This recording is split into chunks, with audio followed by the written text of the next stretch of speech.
Hola, les vengo a presentar mi grupo que está conformado por Dayana Pinto, Sebastián Ariza y quien les habla, Karen León. Hoy les vamos a hablar de Colosenses. Gracias. Hola, ahora vamos con el capítulo número 2 que dice: la salvación proviene de Cristo, por tanto estamos completos en Cristo. Vamos a pasar a leer el versículo 8 del capítulo 2 textualmente y dice así: plenitud de vida en Cristo. Mirad que nadie os engañe por medio de filosofías y huecas sutilezas, según las tradiciones de los hombres, conforme a los rudimentos del mundo, y no según Cristo, porque en él habita corporalmente toda la plenitud de la deidad. Y vosotros estáis completos en él, que es la cabeza de todo principado y potestad. En él también fuisteis circuncidados con circuncisión no hecha a mano, al echar de vosotros el cuerpo pecaminoso carnal en la circuncisión de Cristo, sepultados en el bautismo, en el cual fuisteis también resucitados con él, mediante la fe en el poder de Dios que le levantó de los muertos. Y a vosotros, estando muertos en pecados y en la incircuncisión de vuestra carne, os dio vida justamente con él, perdonándonos todos los pecados. Anualmente él actúa de los decretos que había contrado nosotros, que nos era contraria, quitándola de en medio y clavándola en la cruz, y despojando a los principados y a las potestades, los exhibió públicamente, triunfando sobre ellos en la cruz. Por tanto, nadie os juzgue en comida o en bebida, en cuanto a días de feria, luna nueva o días de reposo, todo lo cual es sombra de lo que ha de venir, pero el cuerpo es de Cristo. Nadie os prive de vuestro premio, afectando humildad y culto a los ángeles, entremetiéndose en lo que no ha visto, vanamente hinchado por su propia mente carnal, y no asintiéndose de la cabeza, en virtud de quien todo el cuerpo, nutriéndose y uniéndose por las coyunturas y ligamentos, crece con el crecimiento que da Dios. Pues si habéis muerto con Cristo en cuanto a los rudimentos del mundo, ¿por qué, como si vivieses en el mundo, os sostenéis a preceptos, tales como no manejes, ni gustes, ni aun toques, en conformidad a mandamiento y a doctrinas de hombres, cosas que todas se le destruye en el uso? Tales cosas tienen a la verdad cierta reputación de sabiduría en culto voluntario, en humildad, en duro trato del cuerpo, pero no tiene valor alguno contra los apetitos de la carne. Lo acabo de leer de la versión de Reina Valera. En conclusión, Pablo les indica que ellos ya están completos en él, que él es la cabeza de todo principio y potestad. Los siguientes versículos son respuestas a las preguntas que le manifiesta Epígrafas, tales como la circuncisión, qué comer, qué beber. Según entiendo, los colosenses estaban siendo bombardeados. Ahora vale la pena mencionar que la iglesia era recién fundada y con todos estos problemas estaban hasta ahora conociendo la verdad del Dios y la voluntad de Él, o sea, eran neófitos, nuevos. Entonces esta carta era para cimentizarlos en la palabra y el verdadero conocimiento que los llevaría a la salvación. Ahora leeremos textualmente el capítulo 2, versículo 11. En él también fuisteis circuncidados con circuncisión no hecha a mano, al echar de vosotros el cuerpo pecaminoso carnal en la circuncisión de Cristo. Capítulo 2, versículo 16. Por tanto, nadie os juzgue en comida o en bebida, o en cuanto a días de fiesta, luna nueva o días de reposo. Recordemos cómo ataron al Señor Jesús cuando en una ocasión los discípulos no se bañaron las manos. Para entender un poco mejor esto, leeremos el versículo Mateo, capítulo 15 de Mateo, del 2 al 11, lo vamos a leer textualmente. Porque estos discípulos quebrantan la tradición de los ancianos, porque no se lavan las manos cuando comen pan. Respondiendo él les dijo: porque también vosotros quebrantáis el mandamiento de Dios por vuestra tradición. Porque Dios mandó diciendo, honra a tu padre y a tu madre, y el que maldiga al padre o a la madre muere irreversiblemente. Pero vosotros decís, cualquiera que diga a su padre o a su madre es mi ofrenda a Dios, todo aquello con que pudiera ayudar. Ya no ha de honrar a su padre o a su madre. Así habéis invalidado el mandamiento de Dios por vuestra tradición. Hipócritas, bien profetizó de vosotros Isaías cuando dijo, este pueblo de labios me honra, mas su corazón está lejos de mí, pues en vano me honran enseñando como doctrinas mandamientos de hombres. Y llamando así a la multitud les dijo, oíd y entended. No lo que entra en la boca contamina al hombre, mas lo que sale de la boca está contaminando al hombre. En el 9 exactamente, en el versículo 9, se ve cuando el Señor Jesús los atacaba con dureza porque sabía lo que había en sus ojos y en su corazón. También valdría la pena recordar cuánto le reprochó a los Gálatas por su desobediencia. Ahora leeremos textualmente en Gálatas capítulo 3, versículo 1. Oh Gálatas insensatos, quien os fascinó para no obedecer a la verdad, a vosotros ante cuyos ojos Jesucristo fue ya presentado claramente entre vosotros como crucificado. Entonces, si nos damos cuenta, el ser humano tiende a desobedecer los principios y las normas de Dios, y esta es una de las razones por las cuales Dios se ofende con su pueblo. Esto hace que Dios se sienta muy triste y sienta un profundo dolor en su corazón. Bueno, habíamos quedado en el 16, ahora leeré el 18 textualmente. No sé ustedes, pero yo a menudo escucho disque protelas decir, Dios me reveló esto o aquello. Eso es común en todas las épocas de la humanidad, pero hoy en día se ha incrementado aún más. Entonces lo que Dios nos tenía que revelar está aquí en este maravilloso libro, que es la Biblia. Muchas veces las personas creen en otra revelación, en otras cosas, y en muchas culturas que les dicen como que no, esta es la salvación, esto te hará libre, esta es la verdad, pero en realidad el único manual y la única salvación es esta, la Biblia, y Dios nos la dejó para que nosotros siguiéramos ese camino, el manual de instrucciones, para que cuando nos sintiéramos perdidos fuéramos a Él. Y muchas veces la gente pues se equivoca o se deja persuadir por otras personas para ir hacia otras cosas que pues no tienen nada que ver con Dios.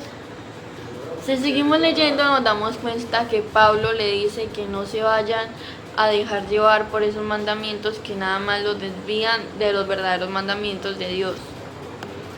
Si seguimos leyendo nos encontramos con la flagelación, que consiste en castigar nuestro propio cuerpo. Leeremos textualmente 22 y 23. En conformidad a mandamiento y doctrinas del hombre, cosas que todas se destruyen con el uso. Tales cosas tienen a la verdad cierta reputación de sabiduría en culto voluntario, en humildad y en duro trato del cuerpo, pero no tienen valor alguno contra los apetitos de la carne. Recordemos en donde hemos visto claramente este ejemplo. En Semana Santa la gente tiende a hacerse este tipo de flagelación, causándose un dolor insoportable a punta de latigazos que se hacen en su cuerpo. La gente muchas veces piensa que mientras más sea el dolor, a la gente le meten diferentes herencias en la cabeza. Ellos piensan que mientras más fuerte sea el dolor, más grande será la recompensa, o entre más fuerte sea el dolor, Dios más favores le va a dar. En la Biblia en ninguna parte nos dice que Dios cambia dolor por favores, ya que Jesucristo murió en la cruz por nosotros, o sea que nosotros no tenemos por qué derramar ningún tipo de sangre por la redención. Bueno, aunque esa es mi opinión, a mí me parece que eso es como decirle a Jesús, oye, lo que tú hiciste en la cruz no es suficiente para mí, no es suficiente para mi salvación. Yo me quiero salvar yo mismo. Cabe resaltar que estos actos son totalmente infructuosos, ya que lo único que el Señor pues nos pide es que creamos en lo que Él hizo en la cruz por nosotros. Si nos remitimos a ver la película La Pasión de Cristo, ahí nos podemos hacer más o menos una idea de lo que Jesús tuvo que pasar por todos nosotros para que nosotros pues fuéramos salvos. Bueno, y si no se la han visto, pues se la recomiendo, es muy buena. Y ahora vamos a pasar a otra parte. Teniendo claro hasta el momento de todas las tendencias filosóficas, mandamientos de hombres, fábulas y demás situaciones a las que se estaban enfundando los colosenses, es muy evidente la preocupación de Pablo cuando escribió esta carta. Bueno, y aquí está el ejemplo de lo que Dios nos regaló. Muchas gracias. Ahora el capítulo número 3, la nueva vida en Cristo. Después de las advertencias que Pablo nos hace en el capítulo anterior, en este los invita a llevar una nueva vida en Cristo. Si nos damos cuenta, hay una lista muy interesante que debemos mirar con detenimiento. Leeremos textualmente el capítulo 3, versículo 1 al 9. Si pues habéis resucitado con Cristo, buscad las cosas de arriba, donde está Cristo sentado en la diestra de Dios. Poned la mira en las cosas de arriba, no en las de la tierra, porque habéis muerto y vuestra vida está escondida con Cristo en Dios. Cuando Cristo, vuestra vida, se manifieste, entonces vosotros también seréis manifestados en la gloria. La vida antigua y la nueva. Haced morir, pues, lo terrenal en vosotros: fornicación, impureza, pasiones desordenadas, malos deseos y avaricias, que es idolatría, cosas por las cuales la ira de Dios viene sobre los hijos de desobediencia, en las cuales vosotros también anduvisteis en otro tiempo cuando vivíais en ellas. Pero ahora dejad también vosotros todas estas cosas: ira, enojo, malicia, blasfemia, palabras deshonestas de vuestra boca. No mintáis los unos a los otros. Habéis despojado del viejo hombre con sus hechos. Ahora leeremos el 10 y el 11. Y revestido del nuevo, el cual conforme a la imagen del que lo creó se va renovando hasta el conocimiento pleno, donde no hay griego ni judío, circuncisión ni circuncisión, bárbaro ni escita, siervo ni libre, sino que Cristo es el todo y en todos. Como es sabido, está en una iglesia nueva. Me gusta como Pablo les habla. Noten que el lenguaje con el que se expresan es muy diferente al que utilizó con los Gálatas. Así que los colosenses tenían que cambiar un hábito. Se debían despojar del viejo hombre y olvidar la antigua manera de vivir. Esto no es nada fácil. Tienes que tener nuevas costumbres y despojarte totalmente del viejo hombre. Es muy difícil, pero se requiere de mucho compromiso para lograrlo. Es difícil, pero no imposible. ¿Yo puedo ser un factor de cambio en el entorno? Por supuesto que sí. En el versículo 12, Dios está escogiendo un pueblo. ¿Es usted parte del pueblo de Dios? Pero solo usted lo puede responder. Y es muy personal. Solo la dejo en su mente. Y con el tiempo tal vez usted lo analice y pueda encontrar la respuesta a esa inquietud. Mi nombre es Javier Arisa y yo les voy a hablar sobre la carta de los Colosenses de Pablo. Ok, primero tenemos que saber dónde fue escrita esa carta, y pues Pablo escribió esa carta en uno de sus muchos encierros en prisión, hacia un grupo de personas a las cuales se estaban formando nuevas iglesias que Pablo no formó, pero que al igual que nombraban a Jesús como el Señor resucitado. Pues sí, ese grupo de iglesias, una de esas iglesias que hay en Colosas, y pues fue iniciado por uno de los mayores colaboradores de Pablo, el cual fue Epafras. Y pues Epafras había visitado prisión a Pablo, y pues le habló que está haciendo muy bien su trabajo, que está escribiendo la carta de Colosenses, y que pues en realidad en general la carta de Colosenses está muy buena, pero que pues que en esos tiempos habían diferentes formas o o fuerzas filosóficas a cual los tentaban a no seguir a Jesucristo.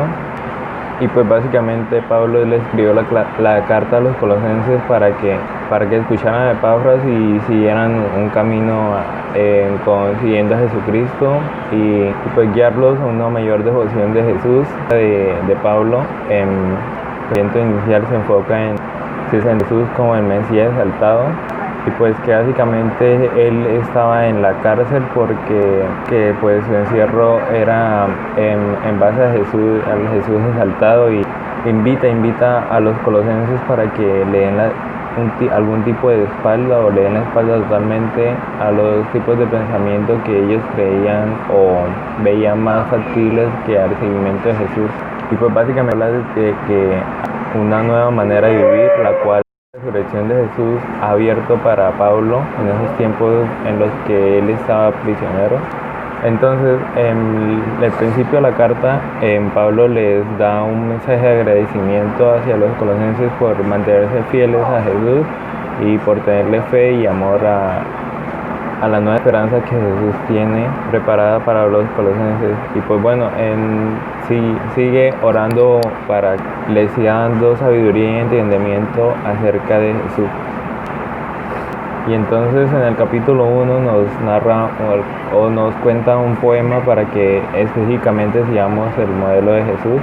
Y entonces en el poema nos cuenta la vida de Jesús o el poema del Mesías crucificado y exaltado. Entonces ahí básicamente les narra basándose en los lenguajes y las figuras de Génesis, Éxodo, Salmos y Proverbios.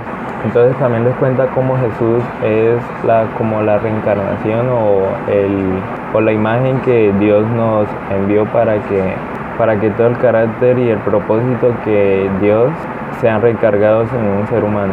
Y pues bueno, prácticamente les dice que Él es el primogénito, el cual pues muestra la estatura real de Jesús, el Hijo de Dios, sobre toda la creación. Que a partir de Jesús y de Dios, todas las jerarquías y poderes humanos han sido creados. Y bueno, Jesús es el Mesías y el Rey de la creación. Entonces Jesús está creando como un tipo de nueva creación. Pues la creación se supone que Jesucristo es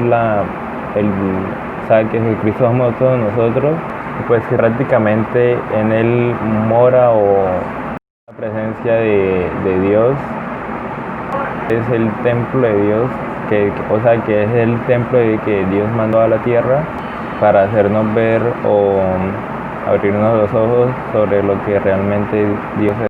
Pues de la muerte y la resurrección de Jesús, Dios nos ha reconciliado con Él mismo y con nosotros, nos abrió las puertas a todos los poderes espirituales.